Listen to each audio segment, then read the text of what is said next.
right, you guys, so this is the moment that you all have been waiting for.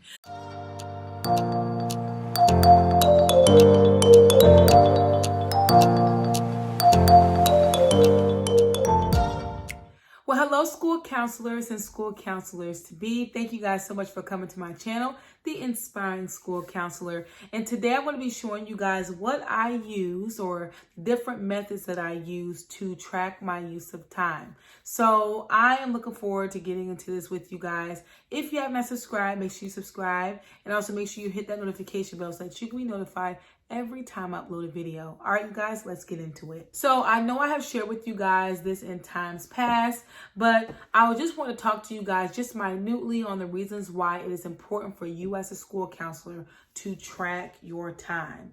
The first reason is you just never know when your administrator or even somebody from central office wants to just see how you are dividing your time throughout the day. So whatever you are using to help you in tracking your time, that is an opportunity for you to be able to show them visually what you are doing that is impacting the students around you. So that is one reason why you would want to track your time.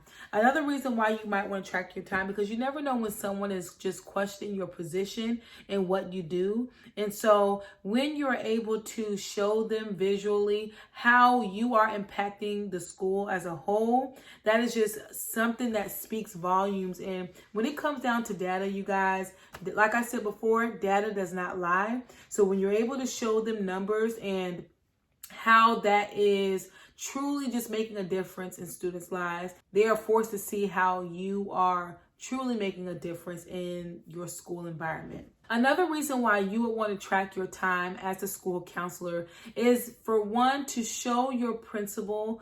I know that there's many school counselors out there that have really just found themselves being in the position where they are doing more of non-school counseling tasks than doing school counseling tasks. And in case that you guys didn't know, the American School Counseling Association recommends that school counselors get 80% of direct student services and indirect student services in, and then only 20% of that to focus on like program planning and student support. So if you are doing more of non-school counseling tasks and you know that bit of information of what ASCA recommends for you, then you're able to show your administrator the amount of time that you are spending on non-school counseling tasks, and you're able to show them how that is taking away from your school counseling program. And hopefully it will open up their eyes to change some things in your schedule so that you can start impacting, once again, students' lives. So there's a couple of things that I use to track my use of time, and I'm going to show you all of these ways that I track it on my computer. The first method that I use is not on my computer, and that is just simply having my planner. You guys, let me tell you, the reason why I decided to track my time in my planner is because you just never know when your computer might go down, or your computer accidentally deletes stuff. Who knows what happens nowadays with technology. But at least I know when I'm writing it down on paper, I know that I have it tangibly in my hand and I don't have to worry about it being deleted. So with that being said, I love to keep up with things in my planner. The only thing that is a downside to writing the things that I do throughout the day or throughout the week in my planner is that it does not calculate the percent of time that I'm spending towards direct student services or indirect student services, or even non-school counseling tasks. So that's the only downside to that. But other than that, I love to use my planner to write it down, because usually what I do in a day, sometimes I don't have time to put my use of time in on my computer. I just jot it down really quick in my notebook towards the end of the day. That's when I can look at my notebook, and then I can, transfer that into my Excel spreadsheet. So I'm just going to give you guys just a little close up. I don't think this has any first and last names on it, and it does not, so I'm happy about that. So this is just what it looks like. So I have different sections. So this is like my meetings. Any meetings that I have, I will write it down in this section. any preparations or anything that I need to do, getting things to lessons done or something like that, things that I need to make sure I get done throughout the day. I write it down right here in my preparation area. Then I have an area for my classroom lessons. So different lessons that I would do for each grade level. And then I have my small group and individual counseling. This is where I would write the initials of the students that I have seen. And then I have my after school stuff right here. I'm sorry if you guys can't really see it. Now this is what it looked like when I first started back in January 2020. But when I go to August, I shared with you guys before how it has changed my position now. And so this doesn't have any first and last name. So I'm going to show you guys this. So now of course I still have my meeting section, and then I have a notes section if I just need to jot down little things. I have my lesson section. If I'm going to teach lessons, I can choose when I want to teach those lessons. I have my individual counseling section, my small group and whole group section, notes section, and my after school section. So this is one of the things that I use to track my use of time as far as everything that I do within a day, within a week, within a month. So now I'm going to show you guys on my computer the other use of time methods that I use. All right, you guys. So this is the moment that you all have been waiting for. So this is my Excel spreadsheet that I use to put in my use of time. And you guys, I absolutely love this use of time spreadsheet. This was actually given to me by my school counselor supervisor when I was doing my internship. And actually someone gave my school counselor supervisor this, and so she just passed it down to me. That was like your initiation. You are now in the school counselor world type of present, and I have been using it ever since. So I absolutely love this spreadsheet that I use. And what I love, number one, is that I can adjust these times that will best fit me. If I want to do it every 15 minutes, every 30 minutes, every hour, I can adjust that time however I would like. Now, when you're looking at this, and I actually put these names in for you guys to give you guys an example of what it will look like if I filled in my time for a specific day. But you have different sections. So you have your direct student services section, your indirect student services section, your program management and school support section, and then you have your non-school counseling tasks section. And what I love about this is that under each section gives you a breakdown of what is within that section. So for instance, direct student services, you have your school counseling core curriculum, which is going to be your instruction and group activities. Then you have your individual student planning, which is going to have your appraisal and advisement. And then you have your response services, which is going to have your counseling and crisis. So I really like that about this use of time spreadsheet.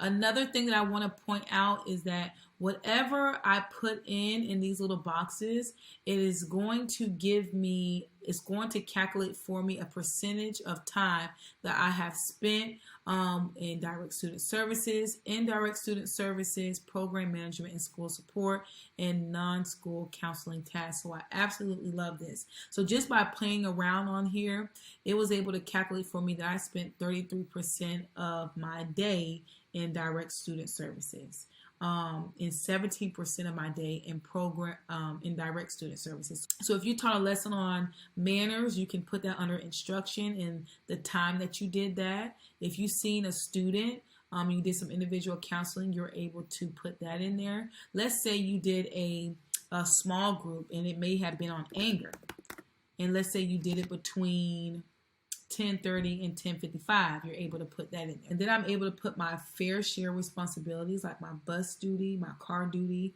my non-school counseling tasks like lunch or cleaning a janitor closet.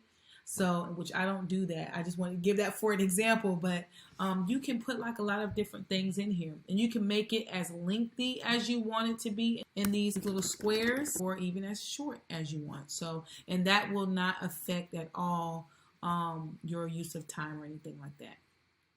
Another thing that I want to point out before I show you guys the other use of time spreadsheet is that these numbers down here at the bottom represents the day of the month that you are doing this for. So for instance, I copied my use of time spreadsheet, and then I renamed it February 2021.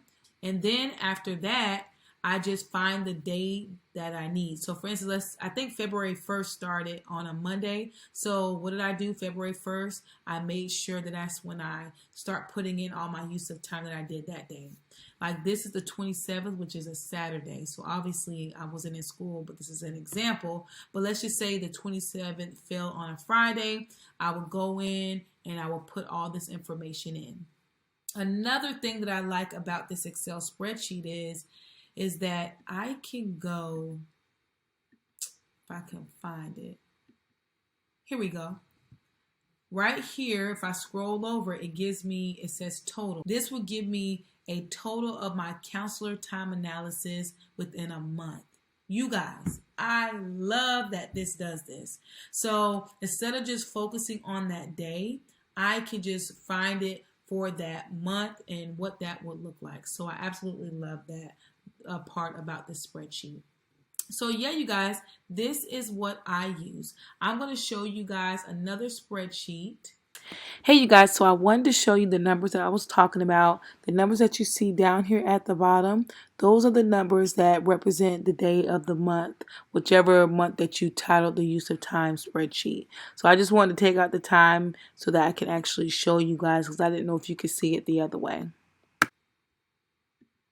That you can use, and you can actually download this spreadsheet for free. And this is the American School Counselor Association use of time calculator.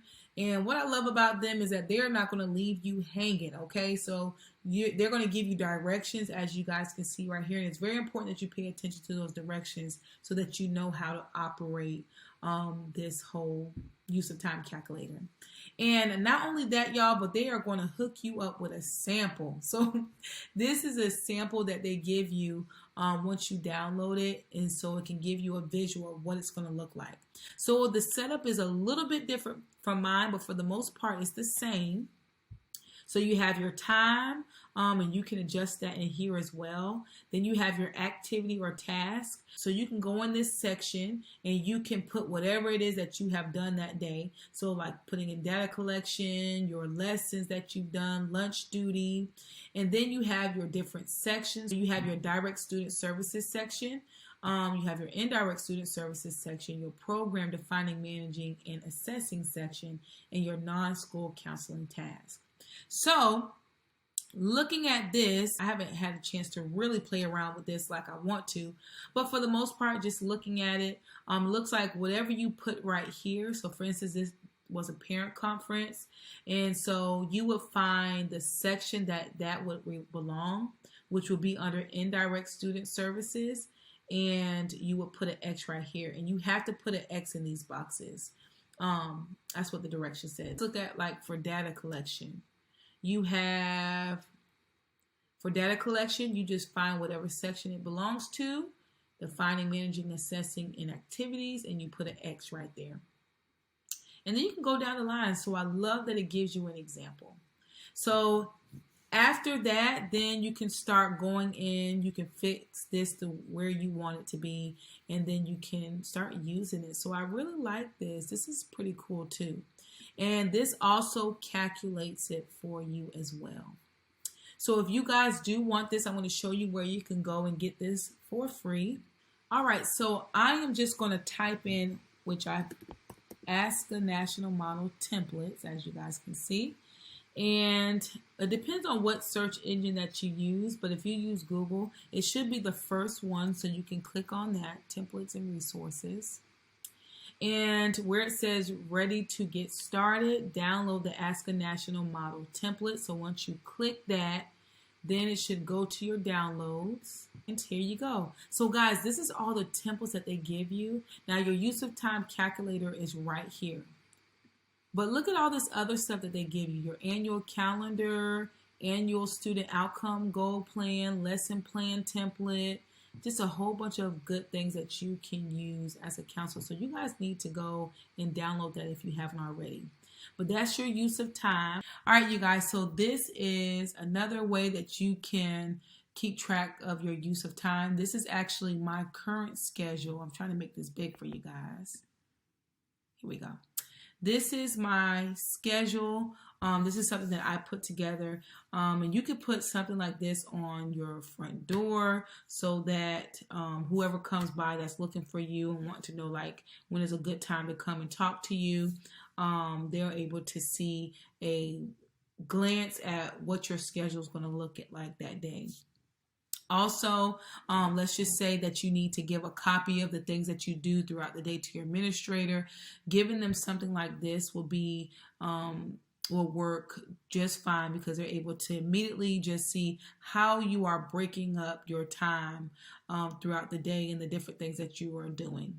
So my day usually starts at on Mondays and Wednesdays. It usually starts at 7:15 because I do bus duty. So that is something that I wrote down in there. And then my Tuesdays and Thursdays, that is the time where I just do duties as needed. Now at the bottom of my use of time, I put here where the asterisks are, duties include but are not limited to 504 paperwork, attendance, truancy, program management, counseling, crisis services, guardian contact, faculty and staff consultation, student observations, resource coordination, meetings, trainings, presentations, etc. So instead of trying to put all those in, I just put duties as needed and refer them to the asterisk. So this is what it looks like. So I have some whole group check-ins that I do with pre-K and kindergarten, individual check-ins that I do in the mornings. And so, yeah, you guys, this is just a breakdown of everything that I do in a day. I really like just to have something like this on my door and to give to my principal so that they know exactly what I'm doing, you know, every hour of the day or every 15-30 minutes or however you want to set yours up. You can do it every 15 minutes, every 30 minutes, every hour like I have. And so it just depends on how you want to do it. Now, you guys, I know some people that use Google Forms to track their time. I'm not too much familiar about that, but you can go on Teachers Pay Teachers to look at that. Also, you can go on Teachers Pay Teachers to buy use of time trackers, and they might have some that's for free. I'm not sure. So I hope you guys enjoyed this video. Thank you guys so much for your time. If you have not subscribed, make sure you subscribe. Make sure you hit that notification bell so that you can be notified every time I upload a video. I will see you guys next time.